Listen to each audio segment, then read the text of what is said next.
Good morning, everyone. Happy Hump Day and welcome to Messages from the Hood.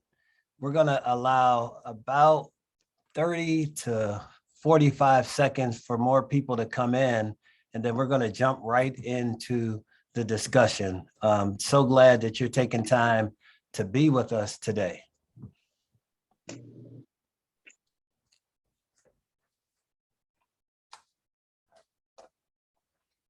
Good morning, everyone. Grab your water, grab your smoothie. If you're a coffee or tea drinker, whatever your morning routine is, go ahead and get settled in. We're going to start in about 30 seconds. And if you can, let's have a live chat today, meaning get your fingers ready, get your minds ready, and let's conversate in the chat as well for this meaningful discussion.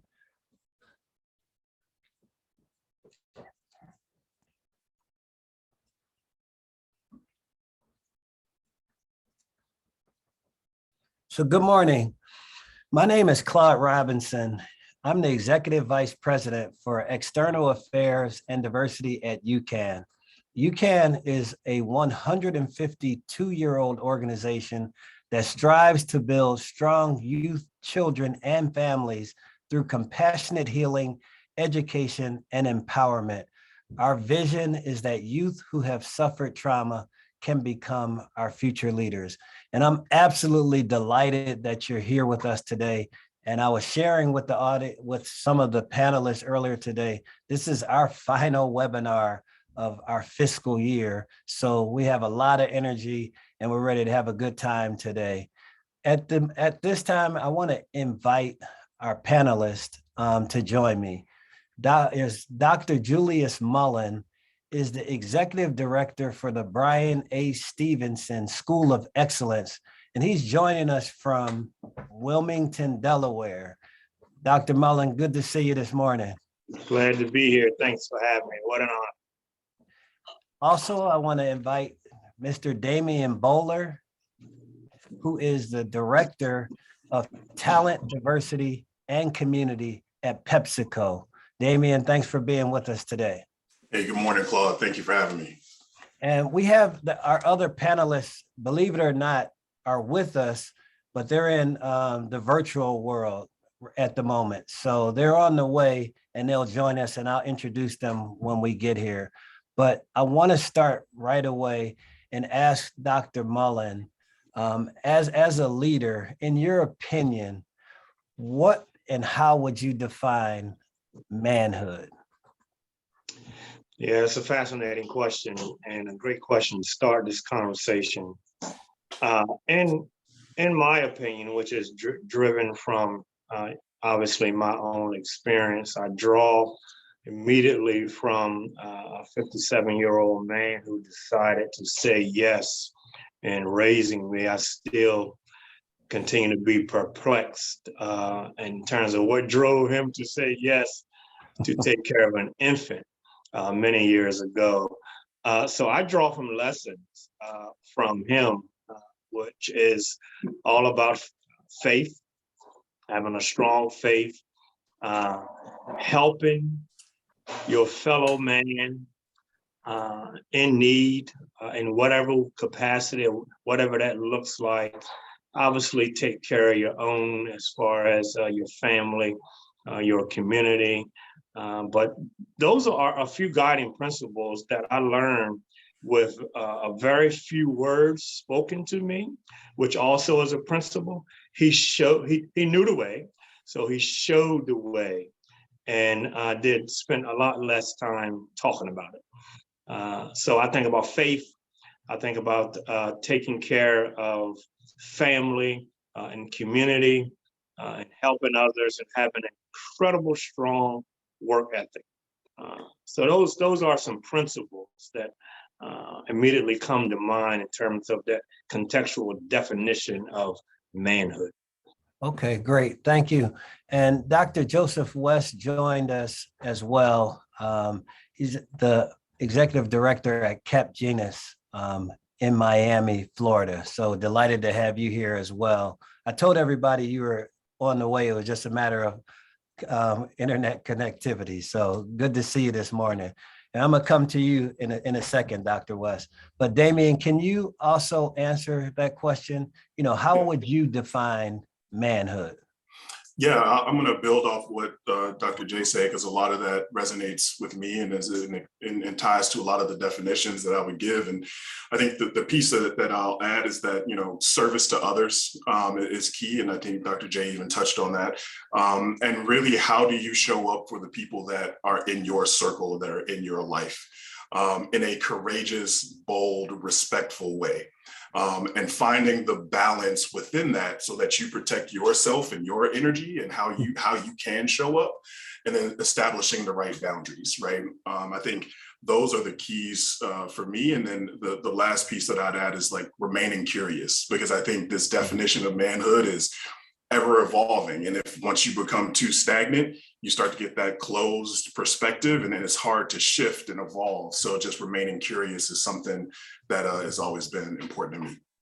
So thanks, Damien. Can you expound on one point really stuck out? Can you expound on establishing boundaries? Because I was in a recent conversation where it was a young man, and he told me that he thinks that he has to provide and he has to do everything for his family, no matter what, including in some of his uncles and aunts were counting on him to be successful. So can you expound on the establishing boundaries piece? Yeah, this is something that is continual learning for me, but it's really what's in your bag, right? Like, what are you carrying that is solely yours to carry, and then what is not? And being really clear about that, and being clear about how you can and will show up for others, right? Because at least for me, I had to learn that I can't take it on for others. And the old saying, you can feed somebody, or you can teach somebody how to fish. And it's finding that right balance, and you might not touch it at all, but it's one of those things that you have to be clear about where you're going to draw the line, and being firm and resolute in that, so that you can to protect what's in your space, so you can show up in the way that you need to show up.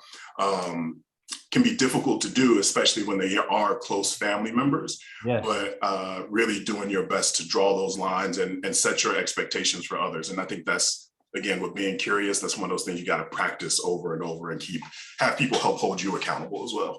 Great. So Dr. West, can you talk about that as well? How do you define manhood? Can you all hear me? You hear me okay? Yes. All right, thank you. I'm actually here in Chicago, and just to update my title a little bit, I'm Executive Vice President now at Clinify Health, which is a Black-owned IT company, and we're working a lot around Medicaid and health transformation. And it's really important, because I think what everyone has said is not only timely and correct, but in our work, we're learning a lot. I don't have anything I would say to add to the definition, but what I add this to the conversation is that recently, as a part of conversations with the Centers for Medicare and Medicaid, we've been holding conversations with young men and young men around trauma and their exposure to trauma. And one of as a part of that conversation, they have asked questions about manhood and what does that mean, and what does that mean now in today's context. And what we've learned is that for a lot of them, their trauma, their sense of direction, and their sense of need has come out of a lot of questions around not having either the right kind of examples, struggling with the examples that they do have, and then asking us, and I've posed this question in other forums, and is that, how do we define it in such a way that does not, isolate them from their friends, isolate them from certain types of conversations? I think they all were, Black African-American men, but for some, for example, and this is they struggle with the notion that when they're told about manhood or talking about what manliness is, then they're often attacked with the label of, well, you're not being toxic masculinity, if you will. And then just recently, I was part of a conversation where there was an organization that received quite a bit of funding to take young men who were in a juvenile, a justice program, if you will, a restorative justice program, and take them through a process where they were to be, remove the toxic masculinity in those men was to be removed as a part of the violence prevention process, right? So that to make them more toxic and less masculine as a part of addressing violence. So I just pose that as a part of, I think everyone here has truly provided the examples that we all grew up with and that we all have found that have helped us in our success. But I think in our conversations now, we're really struggling with, and I definitely want to hear from some of the brothers here and invited guests that, how do we deal with that where, in this particular group of over 200 and something young men, 70% of them said that they use marijuana and or drugs every day. And then more than a third of them have indicated early signs of disability and early signs of aging. So I'll pause there, but I think that one, thank you all for the honor of being a part of the conversation and everyone that's really kicked it off well. But I think this is really what's on my heart and really I'm struggling with in our work. And we're actually having an event to talk a bit more about this on Friday, but I'd be interested in everyone's take. Great. Thanks, Dr. West. So James Diggs and Mac McGee have joined the panel. Good to see you, brothers, this morning. James is a program lead at UCAN and also an entrepreneur. He could talk a little bit about his company. And Mac McGee is executive director for this. I may not get that one right, Mac. It's long. The title, but he's joining us from South Carolina. But really quick, Mac, I wanted to tie you into what Dr. West just said about juvenile justice and young boys becoming men. Can you tell us a little bit about what's happening from where you stand? Absolutely. Good morning, everybody. Once again, my name is Mac McGee. I'm the Deputy Director of Security Operations for the South Carolina Department of Juvenile Justice. However, I spent most of my career in Chicago. That's why I started my career in Chicago, and that's where I met Claude. But definitely, in terms of, manhood, teaching young men to be responsible, to be role models, to be able to be providers and things like that. That's really has been my life work in terms of working with young men. And so certainly in the juvenile justice system, that's one of our goals, is to be able, through cognitive restructuring, help these young men change the way they see themselves and change the way that they approach the world, not allow the mistakes that they've made in their adolescence to be a scar that impacts them for the rest of their life. And so working in the juvenile justice system, there's a number of programs that, I've had the privilege to work with and you guys may be familiar with, like, BAM, Becoming a Man. I had a program some years ago in Chicago called Manhood Development Camp, where I felt like young men just needed to be in the presence of positive men on a consistent and regular basis. And so there is a void. There's definitely a void, as we know the data and the statistics bear out, as far as a lot of the fatherless homes and things of that nature. And it was something that Dr. West touched on, is, this new, I don't know if it's a new term, it's a new term to me, toxic masculinity, but it's really those things that my father represented, my grandfather represented, and the things that were instilled in me as a young man to make me into the man that I am today. But it seems like in today's culture that those values and those representations are seen as toxic. Thanks, Mac. Mm-hmm. And James, I want to switch our topic a little bit and really focus on us as African American men. But what's it like for you to be a Black man in America today? Good morning, everybody. thank you for, inviting me to this panel. And I jump into answering your question, Claude. What is it like? I mean, for me, man, to me, it's been pretty hard. I'm not gonna lie. It's been pretty hard just navigating through many different circumstances. Coming from a place where, my father wasn't in my life. Coming from a place where I had many different people that I thought I was supposed to look up to. People who weren't, portraying the right, the right reality of what manhood should be. So, it took me a while to actually understand and to grow into, who I am. My definition of it would be, well, not my definition of what it's like for me. It's been pretty hard. So, I still find myself, struggling sometimes just to who I think I should be as a man, especially in this society, yesterday as a Black man. I don't want to say I'm scared, but I do find myself in, many places where I'm like, I think people maybe, like looking down on me as a young Black man. I have to take myself and look at all the success that I have accomplished, that, and have to reassure myself, James, you are a very successful young Black, man, and that's class of the entrepreneur. So it's been hard, navigating it, especially in these days and places where I go. I'm in a lot of areas with different people that may look down on me. So, it's been hard for me, but I do find many people to surround myself with that can help me navigate through that in a perfect way. Like you, Claude. You one of those people for me. So, Okay. that is. I appreciate that. And it matters because I do try it and avail myself to young brothers and to Black boys always. Vitally important to me as a person. And Dr. J, I wanted to ask you that same question. And then I wanted to go into the workplace with Damien and Dr. West. But Dr. J, what's it like being a Black man in society today? Yeah, I feel James.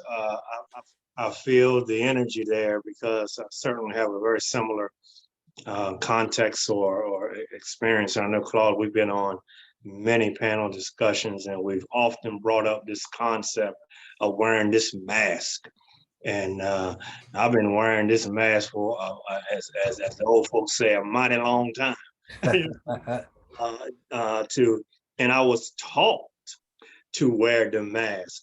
It's a way of the message I was taught.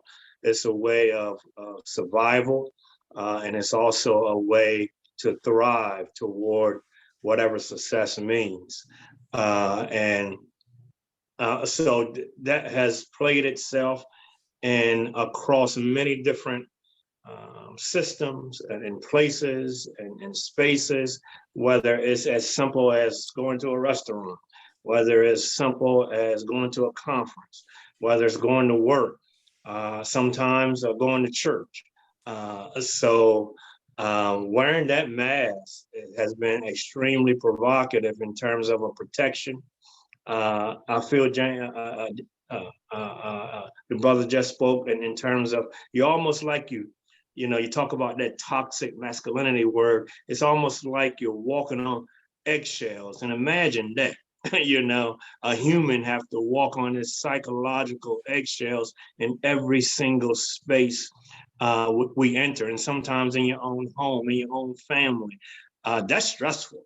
And I'm all about this BS, and I think we're talking about this BS also, which is the brain science, So as I reflect on my own experience of wearing that mask, I'm also reminded of the impact and the prevalence and the implications on the brain and ultimately implications on physical health. So for me, I can, address that question in many different layers, but I'm reminded of wearing that mask. Yeah. Thanks, Dr. J. And I want to move from, say, we were talking society, but I want to move into corporations and companies now. So Damien, you are an HR executive at a global company. And how do you go about navigating in the corporate space? I've talked to a couple of friends that have said, man, you know, that corporate thing, you got to play that corporate game in order to be successful and everything. Can you talk a little bit about that? Yeah, sure. And I think there's so much correlation to what Dr. J just said, and it's around, you know, either you choose to wear the mask and wear it and navigate differently and know when to take it off and know when to have it on, or you show up authentically as you are, right?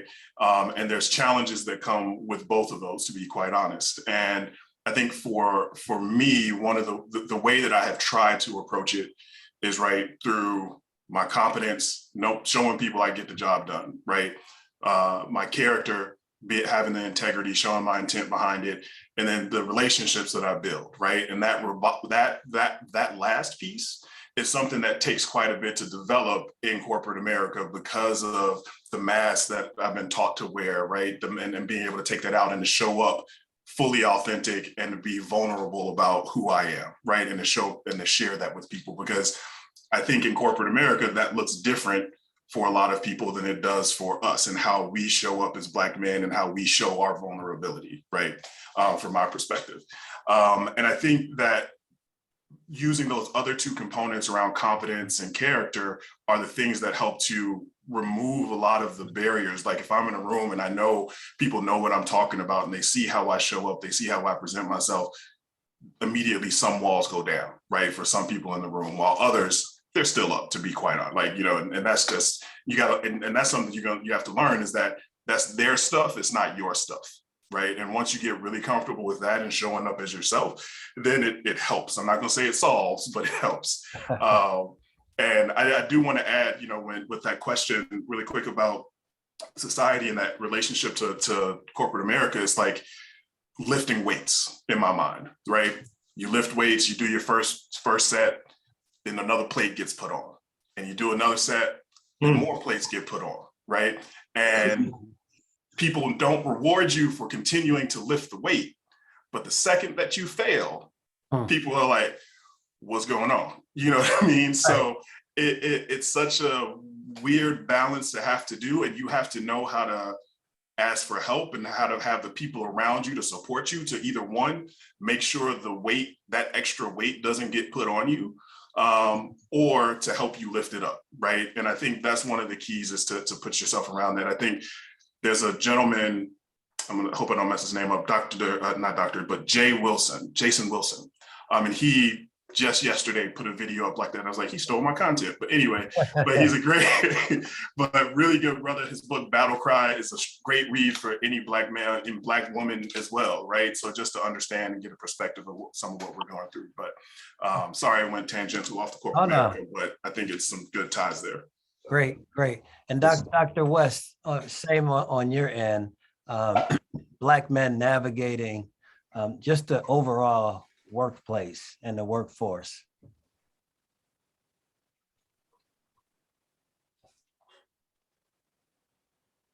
He freeze up. Looked like he froze up. You know how when you're on the Zooms and things and you think it's you that froze? So Matt, can we come to you and talk about that in your sector? Kind of how you're navigating that?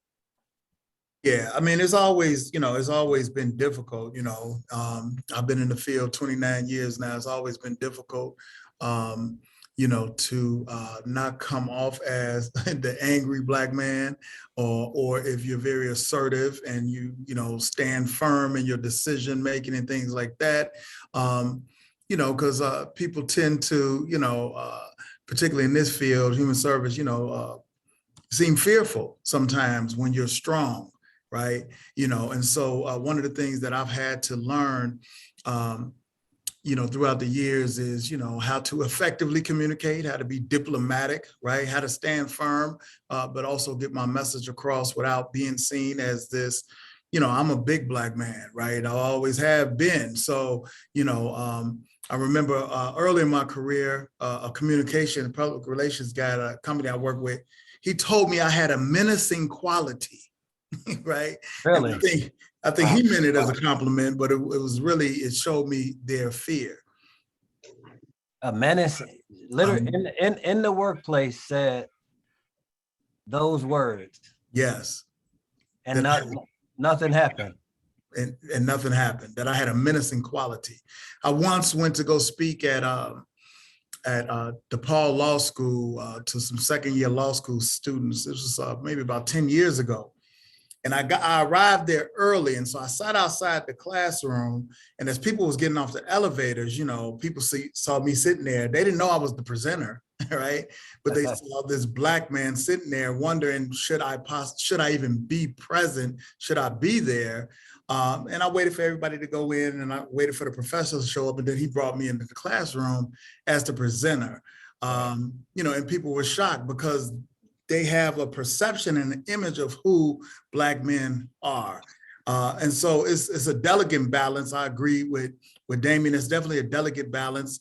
And, you know, W.B. Du Bois in his book, The Souls of Black Folks, talks about this double consciousness, right? You know, that we live with and that we exist and understand. You know, I think today the young people call it code switching and things like that. We're able to do that in order to navigate the workplace.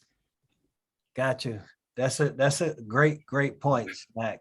And Dr. West, are you back? You back with us? I can't tell if you're freezing or not. Nope, he's gone now. So let's go to a mystery question. All right. And talk about what genre of music do you listen to the most?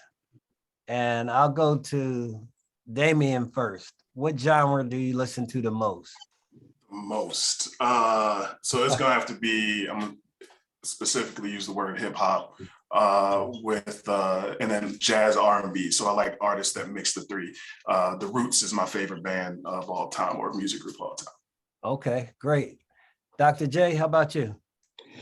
Yeah, a little bit of variety, but I tend to go to that neo soul space. I like jazz too, and like Southern gospel as well. So those are normally my go-tos. If you could pick a favorite, who would the favorite be? Maxwell, I like Jill Scott's of the world, NARE. Okay. Yeah. Got you. Chase, how about you? It's 90s R&B all day for me. You know, I love rap. I can switch it up sometimes, but long traffic rides home, or to the office and stuff, I kind of got to end or start my day with more R&B than kind of rap. Okay, got you. James, how about you? My go-to is gospel. I listen to gospel probably all day, especially, you know, starting the morning off. I just start my morning off a little, you know, on the gospel side. Then I may move into a little, you know, some jazz, R&B, something like that. Got you. You got a favorite artist that you listen to? For gospel, it'd be, you know, Fred Hammond. Okay. You know, in my, you know, jazz area is Robert Glasper. Robert Glasper, piano, yeah. Yep, so a lot of that right there. Cool. How about you, Mac? Hip hop, R&B, jazz, but every morning I do start off with gospel. Yeah, every morning. Okay. So, hey, Father's Day is coming up. I think it's how many days? About 13 days away. And most of you are fathers. And I wanted to spend a little bit of time talking about that. Tell me what your family means to you. And Mac, start us off with that question. Family means everything to me. I'm a father of one daughter. I have a 19-year-old daughter.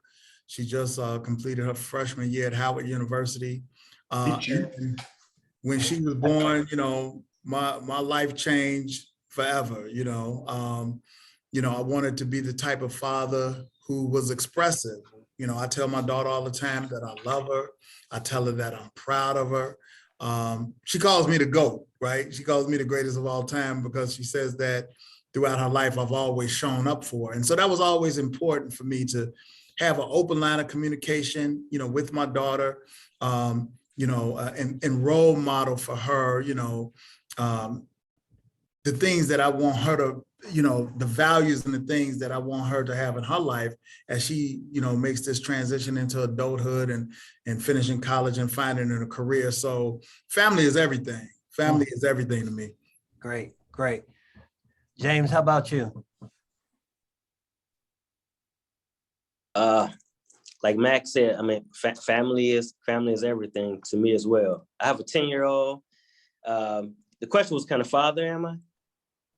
No. What does your family mean to you? Oh man, everything.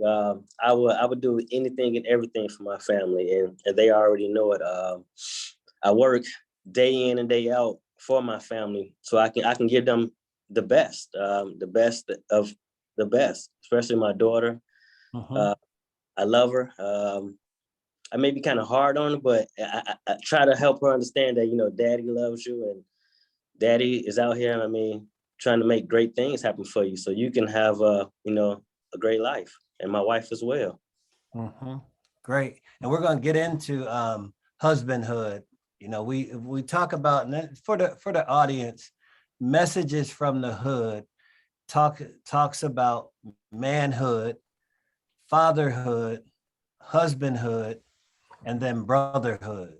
So keep that in mind as you relate to the men in your lives, all of those different aspects of the hood that should be nurtured and should be centered and talked about more. So Damian, I want to go to you. You know, what does your family mean to you? Yeah, so everything, right? I have two little ones, 7 and 4. So in some very early developmental stages, and just being there and supporting them. And as both Mac and James have said, like doing anything and everything for them and for the family as a whole. And that's when those down times, you know, may hit, you know, thinking about them gives me a little boost and pulling up the silly pictures that they may do. But you know, that's everything. And so Mac, just want to show a little HU alum love to your daughter, like, and then as an HU dad. So I love that. Great. And Dr. J? Man, I feel like the OG in the squad, man. Man, we're I'm gonna say I am a proud empty nester right now, man. But my kids are grown. I got 4 kids, 2 boys, 2 girls, or 2 men, 2 women now, and 3 grandsons and 1 granddaughter. So in fact, I just left to rush to get back on the screen. Went to my granddaughter's kindergarten graduation. Today. But yeah. Okay. Yeah. But anyway, family's everything. I come from my roots come from the South, North Carolina, primarily, and we just had our 50th year family reunion. Wow. We took a break a couple years, but the message I kept saying at the family reunion, everybody kept saying was, our elders said, I don't care how you do it, you know, but keep doing it. And what they meant by that, keep the family first, keep faith first, obviously. But I'm like the other brothers, family's everything. Great. So let's talk about how you father. And then after that, I want to follow that up with how you were fathered. So how would you say that you father, since family's everything? And James, you mentioned, you know, working hard and providing and things like that. And then Mac, you talked about being emotionally present for your daughter as well. So, but what's it like? What's dad like? Beyond being the GOAT that you talked about, Mac, what's it like in the home with you as dad? And I'll start with you, Mac.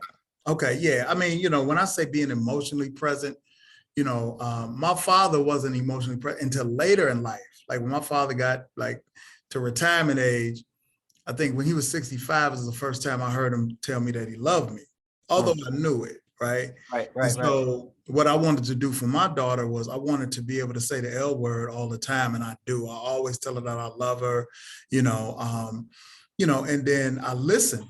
I'm present. I listen to her. We have fun together. Very silly. Claude, you probably have seen, the stuff we've done on Facebook over the years together. So, but I wanted to have the open line of communication, and I would tell her, listen, you can talk to me about anything. Now, I may not agree with choices and decisions that you make, but I will explain to you why, why I don't think this is something that may be good for your life and so on and so forth. But my thing was I wanted to keep having worked with youth my entire career. I wanted in my own life and for my own child to have that open line of communication where she know, even if she's in trouble, that she can come to dad, right? And I'm gonna be honest with her and I'm gonna confront whatever it is, but I never wanted her to feel like she couldn't come to me about something. And so it was important to have that. My father was more of a hard worker. So he instilled and taught me work ethic and the importance of being a provider.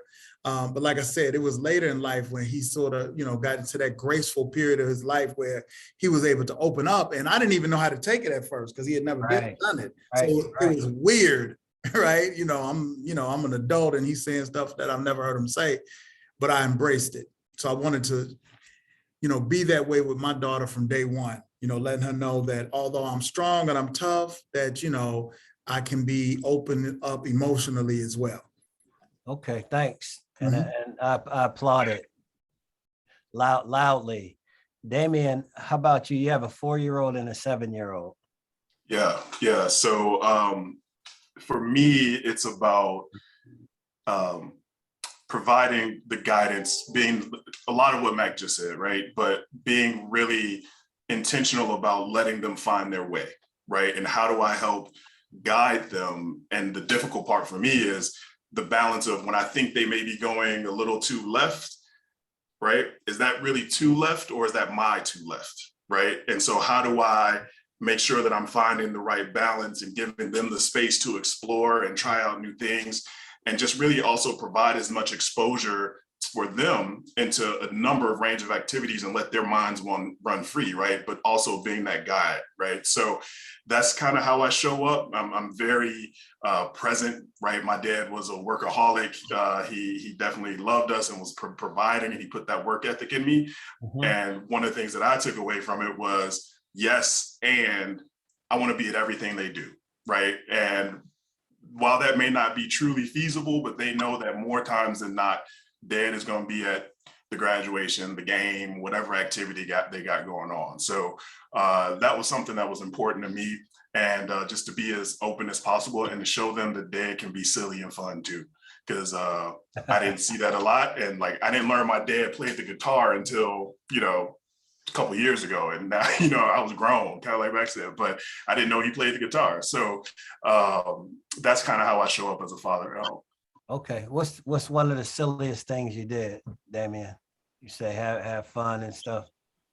There's so many things, but I don't post a lot on I'm on there, but I don't post a lot on social media. But like my daughter, we have I babysit her baby dolls. The whole I'm a dad girl. She paints my nails, even though she's 4. And I'm like, how are you painting my nails? Wow. And then my son always wants to fight me, rough house karate and all that stuff. And everything. Gotcha. Yeah. Thank you. And Dr. J, you have grown children and grandchildren. So are you what happens after how you parented your kids and now you spoil your grandkids? Absolutely, man. My wife and I always get clowned about that because we give our grandkids chocolate for breakfast, and they can jump on the couch and do flips and all of that. And my kids are like, "What's up?" I mean, right. This is crazy. Right. So I don't know if I have anything more to add. I like what the brothers already said, even for grown kids along the way. I just took what was shown to me by a single grandfather and expanded it, you know, and I like the emotional accessibility context because one of the things that my kids, the greatest gift that they have given me as a dad was saying that I have a different emotional relationship with each, and that was the main word, with each one of them. So that meant so much to me because all the stuff comes from that, the emotional connection. Gotcha. James, same question.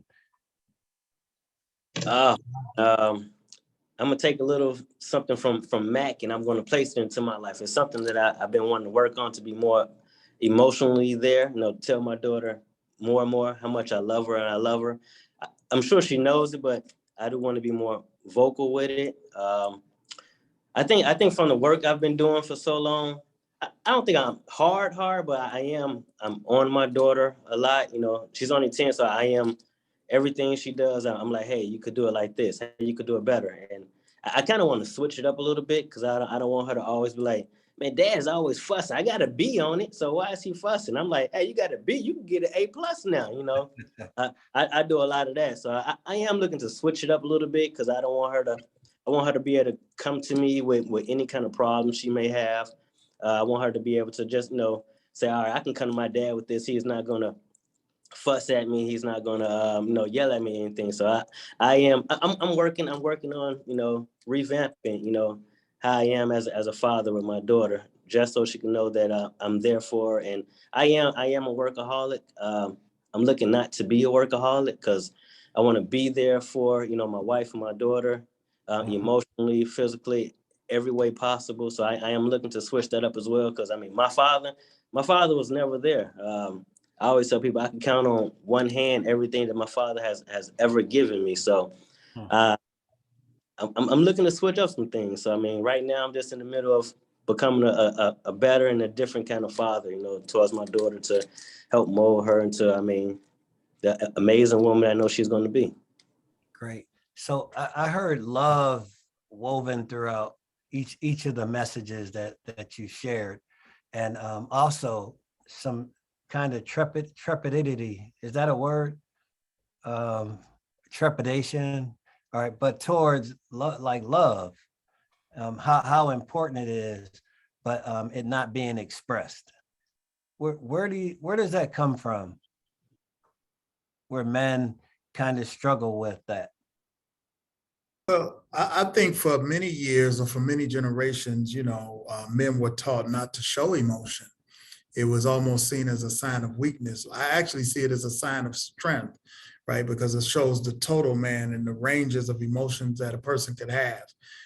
So I think that men are becoming more and more comfortable with being able to express that. I have 3 sisters, you know, and although my father was present, they used to say that he wasn't emotionally present, right? He worked, he put food on the table and all that type of stuff. And so that's why, for me, I made that internal contract as a young man that I wanted to change that. I wanted to be different and be able to be expressive because young people, they also, you know, go through various stages or junctures of vulnerability, and they need to know that their father loves them and is compassionate and can be empathetic to their situations and their struggles. Gotcha. Any other thoughts around that? And I agree, Mac. I grew up,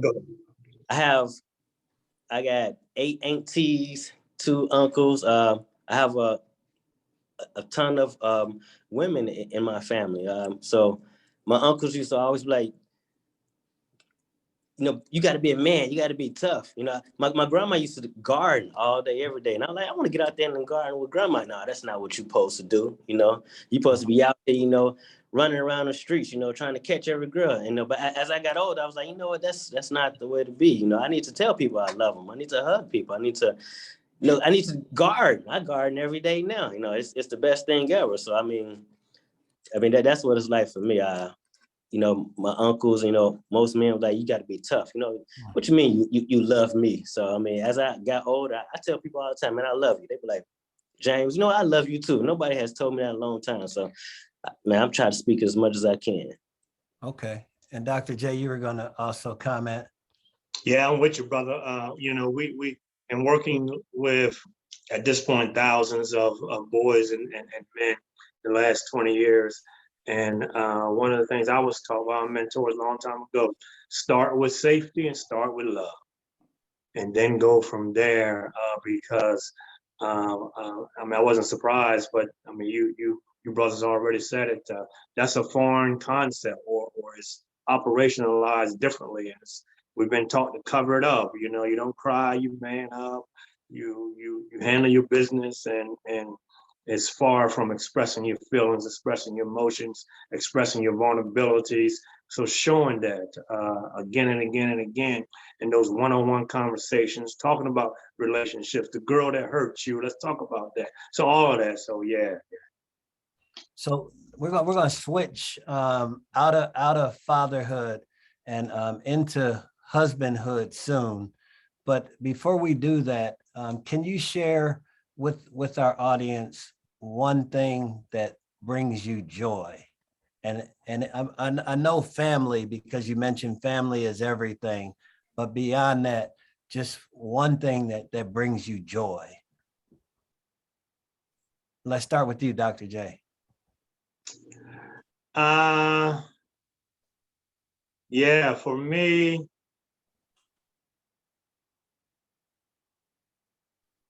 choice. Choice brings me joy, because that's new to our generation in my family, whether it's choice on, you know, so that's the concept for me, choice, where I eat, sleep, live, pray, work. Gotcha. Damien, how about you? Yeah, I like that choice. And I think also for me, it's really learning something new, right? Whether it be, like, I love to cook. So if I'm trying out some different, you know, recipe or cooking something different, if I told myself I was going to learn the saxophone, I haven't done that yet, but, you know, but really learning something new is something that brings me joy. Great. James? For me, it's growth. It brings me, you know, great joy just to see growth in myself, as a man, as a husband, as a father, and that to see growth in people around me. So growth in gardening. I like to see, I do everything from seeds, so I like to see that part of growth as well. Great. And Mac, how about you? I would say what brings me joy is daily having the opportunity to help others. My mother and my grandmother, they used to always tell me as a young man, you know, whatever you do in life, you know, just always try to help others. And that stuck with me. Got you. All right. So let's do this real quick, because we're at about 10:50, and at 11:15 Central Standard Time, because folks are on different time zones. We're going to get into Q&A with the audience. But I wanted to ask the question around how do you handle or deal with disappointment in life? I'll leave a couple seconds for you to think about it. And then Damien, if you could start us off. Yeah. I think for me, how I handle disappointment, it's being curious why it happened, what happened, doing my best to learn from it, acknowledging the disappointment, and like being able to talk about it and being put it on the table and kind of break it apart, and then moving forward, right? Because if I don't do that, it's hard for me to move forward. So really being able just to understand why it happened, get really clear about it, get curious about it, and use that to move forward. Anything that went wrong, or when I think about choices that I made in my life, if I don't take that time, it sits with me for too long, and I can't, it makes it difficult to keep going. So yeah, really sitting in it for a little bit, if you will, before and come to terms with it to move forward. Got you. How about you, Mac? I think it was Dr. Willie Jolly who I got this from years ago. He said a setback is a setup for a comeback. And, you know, as a young man, you don't want to deal with any setbacks. You don't want to deal with any disappointments. But as my father used to tell me, keep living. Mhm. As you keep living, you're going to experience setbacks. But there's an opportunity to glean something from that experience, and you learn from that experience. If you're wise and if you want to grow, right? And so I would say a setback is a setup for a comeback. And so anytime I've had setbacks, and I've had many, right? I always try to figure out a way to come back and to be even better. Gotcha. Dr. J?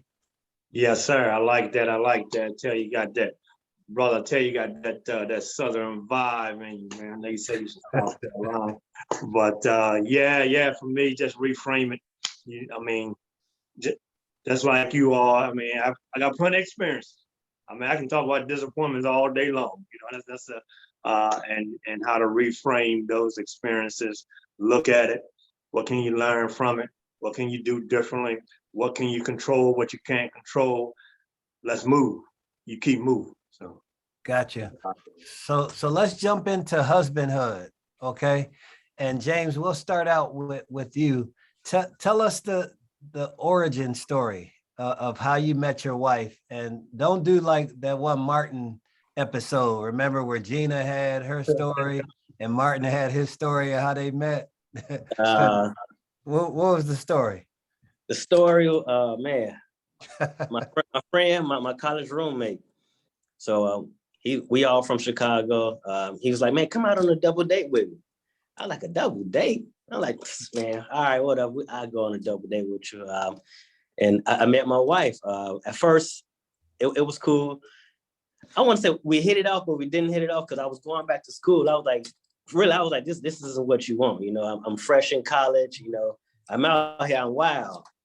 And then one year I came back and he was like, hey, come out with me again to the same girl, her birthday party. And from that day right there, I mean, we just been locked in, you know. We've been real cool. I love her. And I mean, and that's how it all happened right there. 2 dates, you know, 2 double dates pretty much. And the second one's like, all right, you know what? This is a great woman right here. You know, James, don't let her go. And I didn't let her. Fantastic. Fantastic. And how long have you been married now, James? 4 years. 4 years. We've been together 14 years. Okay. Fantastic. Damien, how about you? Yeah, so I met my wife. I won a trip to Jamaica, and we're going out to get on the shuttle bus to take to the resort. And the guy goes, all right, you guys together, it's this much money. And she turns around and goes, I don't know him. Oh, no way. And she didn't. We didn't know each other, but we get on the bus, we take off, and then ultimately we have to end up sitting together. We start talking. She puts her head on my shoulder, and the rest is history. So, wow. you know, and we've been married we just celebrated our 12th year in May. So, yeah, that's the origin story. Amazing. Amazing. You made that up. Come on. No, that's real. That's real. I won that trip, and I won that trip through a Heineken promotion. We get Heineken in our fridge just to acknowledge Heineken made it happen. So wow. Wow. Incredible. Dr. J, how about you? wow, yeah, I don't know how to follow that. For a guy like me and with my wife, in my head, where I come from, you don't step to females like that. So so we were at college and in the little lobby area, and I was new to that college, and she was going there for a year. So we was changing classes, and everybody just dispersed in that area, and it was her and I left. And she said, "Are you?" Because she was a cheerleader in high school, and I was a basketball player. She said, "Are you Julius Mullen from Milford High School?" Now she'll tell you a different story. My response, but all I can remember is when she asked me that, "Baby, I'll be anybody you want me to be at this point." So. So 25 years later, we in this thing.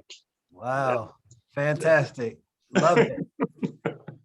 And Mac, you're not in that phase right now, right? Or are you, or is it some other news? I got engaged last December, Oh so. my God, look at this. All right, congratulations. So how did it all happen? Well, actually, and this will be the second time around for me, gentlemen. But actually, my fiance, we dated in college at Illinois State University many years ago. And we both went on and got married to other people. And you know, the rest is history. Like, you know, those didn't work out. And we stayed connected throughout the years, and we were able to connect a couple of years ago. And so we'll be getting married this time next year. Okay, so I think I'm coming on 12 years of marriage in July, and we've been together for 13 years. And one of the things that I still struggle with is speaking my wife's love language consistently. And I think, you know, if you go acts of kindness and then words of affirmation, a lot of times I think I'm doing this, and it's not speaking in that language. So I'm really working at that as a husband, and it is work, but work that I want to do. What area are you looking to grow in as a husband? Dr. J, start us off. Yeah, man, you just put it out there, man. And the word is consistent.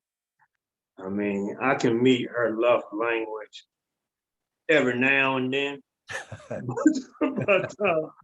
but acts of service is her number, because it's not mine. You know what I mean? So it's not as natural for me to meet that. But that would be one area in terms of consistently meeting her love language, acts of service. Got you. How about you, Mac?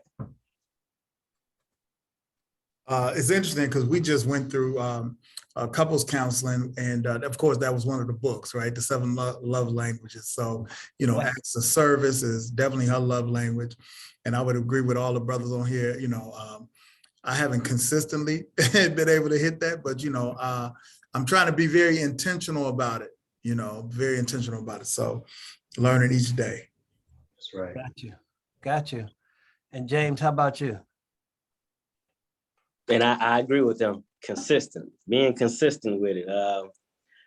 My wife's, I believe hers is acts of service. So it's because this month I said I'm going to be consistent at, I'm gonna give her a kiss every day. So I can try to build myself to be more consistent in doing things for my wife. So it's just being consistent for me, trying to be consistent. Got you. Damien, how about you? Yeah, yes, and to all of what was just been said. And it's the consistency piece, and also knowing and being attuned to when it might change, right? Because love languages aren't static, right? So it could be acts of service for majority of our time together, and then one day it's gifts, you know, and it's like just being attuned to when it changes. So you preaching. Right. Dr. West, welcome back. We're in the husbandhood aspect of our discussion. And we're gonna, the next 15 minutes or so, go into Q&A. For anybody in the audience that has questions, I'm not looking at the chat. I'm trying to be a facilitator that's staying focused on the camera. So I see the chat moving, but if you can put it in the Q&A section, I'll be able to see that and ask the question when we get moving. I see we have one in there right now. But Dr. West, we want to move into brotherhood. And yesterday, as I was coming back home late, I had both of my sons with me, one 22 and the other one 11. And I was purposely playing Donny Hathaway. And he has a song that says, he's not heavy, he's my brother. And he's calling out deeply to other brothers to be there for each other. And I want to ask you, how do you model that for other Black men? You know, well, thank you, brother. I had a couple of technical issues, but I'm glad to be back. Yeah. For me, it models a couple different ways. Is that it models through intentionally getting together and bringing brothers together around the core purpose. Sometimes it's just making sure that we just get together, do nothing but sit down, play dominoes, and vent. You know, and have a good place to do that. You know, some of us enjoy, you know, cigars and what have you. So, you know, being in a fraternity, you have a core group of brothers that you know, and it's different, right? Even though we all in the same organization, there's some of us that are, you know, just, you know, different from others, and that's okay. But you click with certain people. So I think a couple things that we do intentionally is to affirm one another. Like we have a group chat with a couple brothers where every day, you know, somebody starts the day, where every day each of us, you know, sends a positive message of affirmation. And what I like to say is we like to try to stand and be streams in the desert.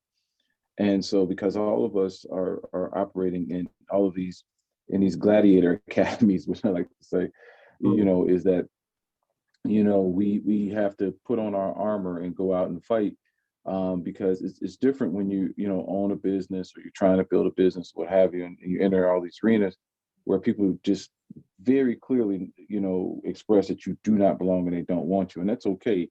But you keep fighting. So I think that there's that, is that we, you know, affirm one another every day, and we try to stay spiritual. We got to stay spiritual because, you know, the battle is a spiritual warfare, and you can see it. You can see, you know, these living, breathing, walking demons all around. And I think for Black men, everything that, you know, I've been able to listen to and hear, that brotherhood and that affirmation is important, you know, to us every day. So I wanted to, Dr. West, I wanted to give you a little bit more time. I invited you to speak to young African-American men, wow, 15, maybe 16 years ago, maybe even longer than that. And there's something that you shared with that group that a lot of, it literally blew their mind as young men when you talked about how certain industries look at life values estimates. You remember sharing that way back then? Wow, brother, I'm leveled that you still remember, but it's true. We have in our society, you know, quantifiable factors by which society values Black men's lives, and I shared that with the young brothers because I was showing them that for example, you know, you have the prison industry that quantifies its investments based on fourth grade reading scores of young Black men. You have, you know, the food industry. Right now, actually, we having our meeting on Friday. We're presenting data to show that the huge number of dialysis centers that are, you know, penetrating the Black community are come from, you know, the data that we have that's available to Medicare and that looks at obesity levels, particularly in children, especially in Black boys, because, you know, just recently the American Physicians Association issued an apology to how Black men are screened away from transplant into dialysis, right? Because of the way that the standardized screenings will go, and that was because to control costs.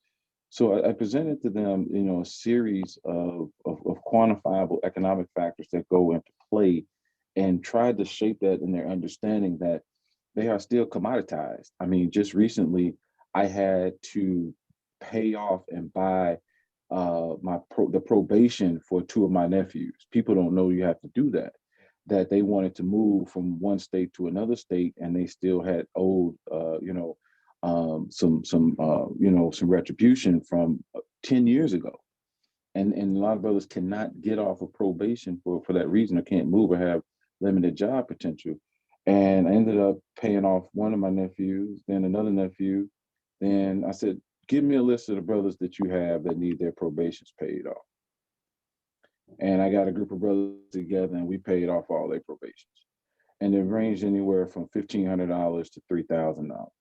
One brother had one as low as $500, and we just paid them off. And what that allowed us them to do was, when he was able to move from Texas to Georgia, one guy was able to move from Illinois to Tennessee to get jobs and better jobs. And we did that under the protection that if we're going to do this for you all, then we need you all, to keep progressing. But we still don't know that a lot of young brothers cannot get jobs. They cannot move because even though they may have finished serving their time, that they're still having to pay that every month. And so one of the things that we've been exploring is putting together a trust in that regard. And they have brothers donate where we can pay off brothers' probations and help them with that.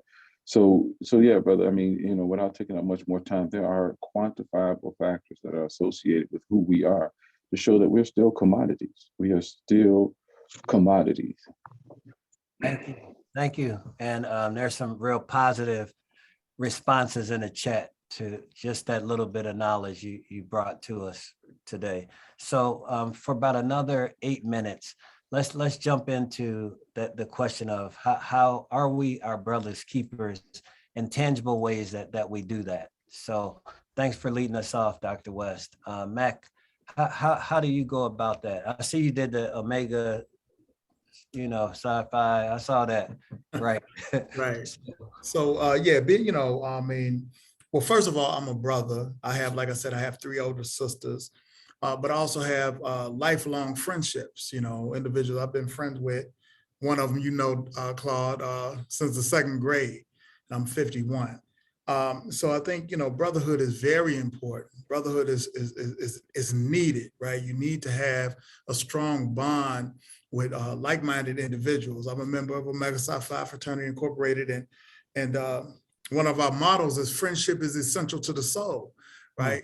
Because it's important to be able to confide in others and reach out to others and, have that circle of individuals when things aren't always going great. We always talk about, and share the good things, but when you're able to lean on your brother, right? Or your brother is able to bump for you or stand in the gap for you, it's important, and it makes life that much more meaningful to have individuals around you that you can reach out to and that can surround you in your time of need. And so brotherhood has always been very important to me. I value it. I value the friendships that's a part of that relationship. Because true brothers and true friends are going to confront you, right? Like my friend Jamie Barnett, the one I used to work with, right? Yeah.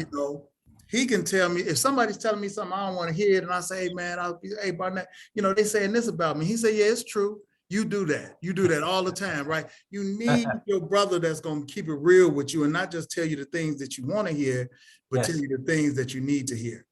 Facts. How about you, Damien? Yeah. So for me, it's very important. I come from a big family, a family of 5. I'm right there in the middle. And so I have that immediate group, one brother, but I keep, just keep close to all of them, my brother and my family members. But then similar, I have 3 friends that I grew up with from the 2nd grade. And we stay in touch, and I make it a duty for myself that at least once a month, I reach out to them and say, hey, what do you need? Right?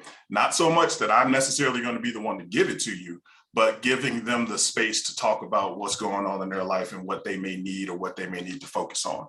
And so that's something that helps us have those conversations. And if I can't support them directly, or I can help them figure it out, or we can figure out where they need to go. So just creating that space for each other to have the open conversations, connecting, like Dr. West said, and sometimes it's just venting, right? And whenever they come, it's like, they'll start and I'll say, hey, you need me to listen? You need me to help solve? Or do we need to get together and do something different, right? And so coming up with that and just creating that space is something that's very, very critical. And being intentional about setting the time aside, right? Because that's sometimes when I get lost, is that, life just happens and you're like, whoa, I ain't connected with my brothers in a minute, so. Got you. So Dr. J and James, I wanted you to talk about friendship, because there are a lot of people who say that men, period, don't have true friendships. They say we have it's my golfing buddy or my work buddy, my fraternity buddy, but a true friend being a blessing, like Mac talked about, to the soul. What does friendship look like for you, both of you? Yeah, I think to me, it connects to the brotherhood conversation. Because I was telling my wife the other day that there's no more safe space than me. You talking about that mask I talked about earlier? Yeah. That mask so far in the trash. When I get with the brothers, with my friends, when I get with my friends, my brothers, and it's such a safe place. For all the bells and whistles, none of that matters. It's all about vulnerability. It's all about accountability. It's all about being your true self, where they can call you on things, as was said earlier. But you also can have a tremendous amount of fun. We value in our friendship circle where it's a lot of laughing until your head and stomach hurts, and it's so therapeutic. So when I think of friendship, I have a small circle, and it's really about safety, Mhm. everything that comes with safety. Got you. James, how about you? For me, it is that vulnerability, that safe place, friendship, that person I can be vulnerable with, I can let my guard down with, I can talk with, I can call them, they could call me, and we can be like, hey, what you need? Like what was said, what do you need? Not just, what kind of funds do you need, but do you need me to talk, listen? So, that's friendship to me. And I heard that before, they said a lot of men don't have friends. I have two friends. A friend that my mom and his mom have pictures of when they were pregnant with us. And we got pictures growing up, from our parents, in their womb, holding us to now. I'm 39 and we are still friends. He probably calls on me more than I call on him, but I'm that friend. People are like, man, James, what you think about this? I tell them, I'm gonna tell them exactly, what I think about it. They're gonna go do what they want to do, and then most times at the end, they're like, I should listen to you, James. So that's friendship to me. Being there for that person, talking with that person through the good, through the bad. Ups, downs, whatever it is, and just being real genuine. That's friendship to me. Fantastic. So we're at 11:15 now, and before we go into the three questions we have, I wanted to ask each one of you, when we talk about Black men being misunderstood, Nina Simone wrote the song, Please Don't Let Me Be Misunderstood. What do you think society doesn't understand about Black men? Dr. West, if you could start us off. I think society doesn't understand that Black men love deeply and completely. And the ways in which that manifests itself oftentimes is manifested in a language and in a way that we understand. And I think that the challenge that we have today is that language that we have, many of us have grown up with, I'm 51 as well this year, and is gotten so different. It's funny, I was talking to my son about it this morning, about how he plays ball and he has a core group of friends, but it's interesting that they have a different language than we do. But he was saying how he admires how we kind of relate, and he's like, he sees the difference because they don't relate the same way. And I think that is the biggest misunderstanding about Black men, is that of how we love and the degrees in which we do, and how we demonstrate that to our families, to our communities. And I think that really goes underestimated. Thank you. Dr. J, how about you? Yeah, when I think about misunderstanding Black men, I think about what you see may not be what you get. In terms of what you see, or wherever your implicit bias takes you, once you get proximate, you get proximate in terms of whether it's a simple conversation, whether it's sharing a space with someone. The closer you get to Black men, the better you're able to understand. But you have to be intentional and confront your implicit biases. But at the end of the day, what you see, meaning your implicit bias, may not be what you get. Okay. I'm gonna stop there with both of your contentions and go into the questions. There was a question that talked about what elements of toxic masculinity are you referring to that have shaped who you are, and are you saying these have been positive for you and those in your life? So Mac, I think you were talking about that at the start of the session. Yeah, I was talking about this term of toxic masculinity. I believe and I feel that, the way that my father was raised and grandfather was raised, the values they instilled in me as a man, the early bird gets the worm, work ethic, stand firm, stand strong, and to some extent don't show a whole lot of emotion and things of that nature. But those are the things that have helped me to navigate the twists and turns of life, and being a Black man in America. I think it was a book years ago I read by Dr. Frances Cress Welsing called The ISIS Papers. And, she talked about in her book, in that book, about the effeminization of the Black male, and I think that, it's a movement. And so strong Black men are seen as toxic. Strong traditional Black men are seen as toxic. But if you're an effeminate Black male, you're more acceptable, particularly in corporate structures and things of that nature. And so the things that I believe have made me strong and have led to me being productive and constructive and successful in life, now later in my life, these are things that people are frowning upon and they are threatened by. Well, I mean, I add to that in the sense that from because I think I threw it out there first, and it was because the young men we were talking to said that they're struggling with this whole issue of gender roles and gender identity. And it was, and because they're saying, okay, if I'm supposed to be a man, what does that actually mean?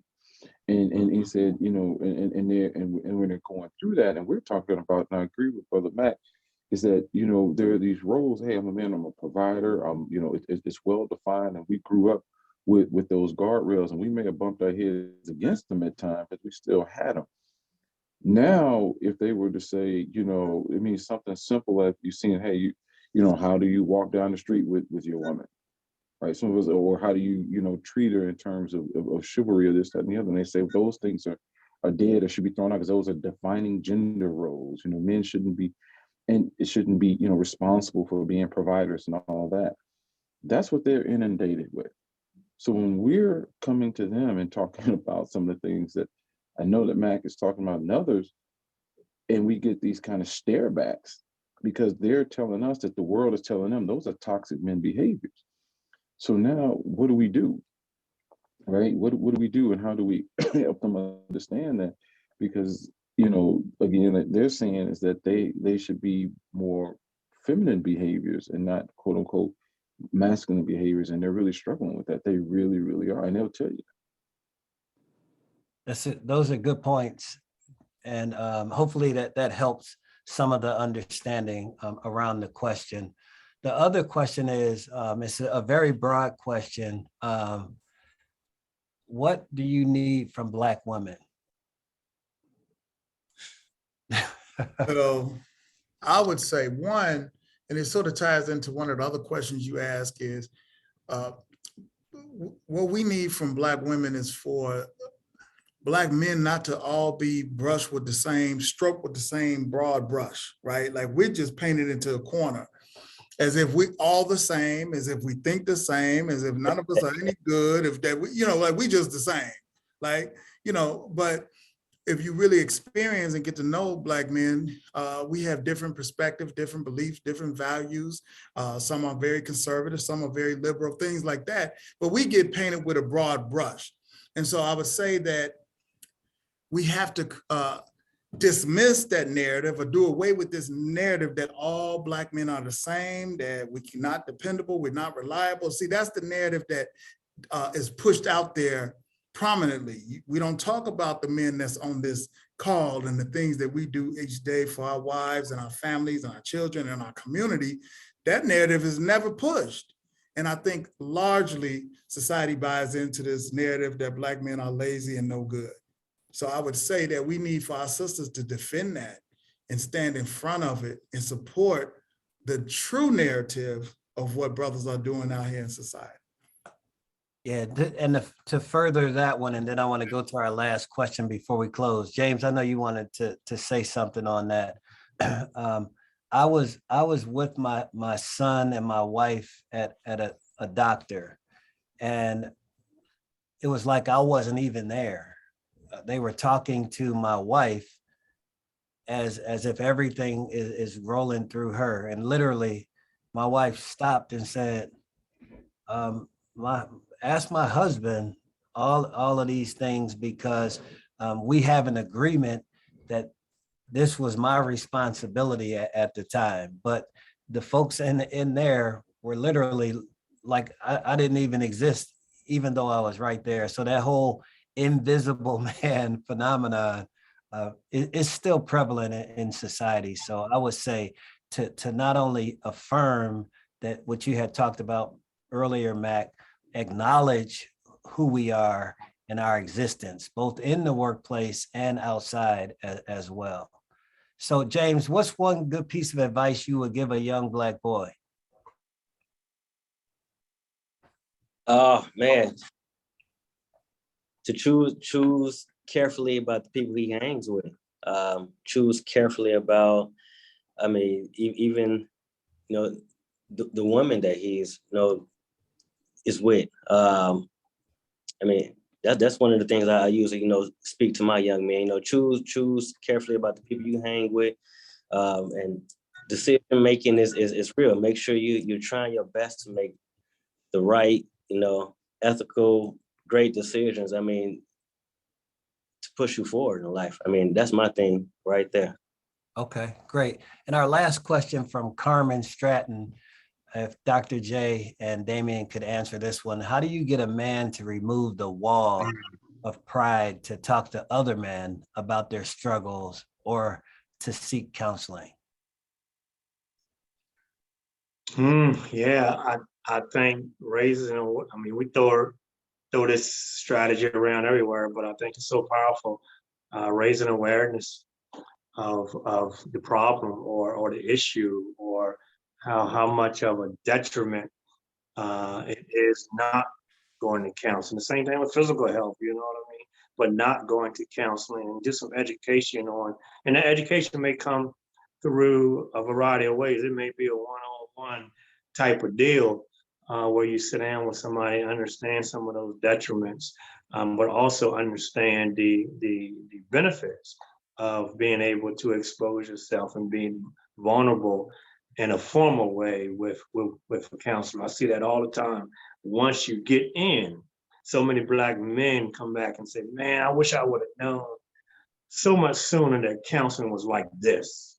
It's like talking to somebody I really trust, where I can just go in any place, in any direction, at any time. So, but I think you got to get there. It's not instantaneous. So. Thanks. And Damien, how about any advice on that question? Yeah, I think one, acknowledging it and seeing it and having the conversation around it in a comfortable way, or, you know, making sure that you're not trying to put it upon them, but you're trying to give it to them as an option, right? And so I think oftentimes, at least conversations that I've heard or been part of, people have said, oh, you need to go to counseling. You need to go. And it's like, how about we talk about it in a way that you know that counseling and therapy can do this for you?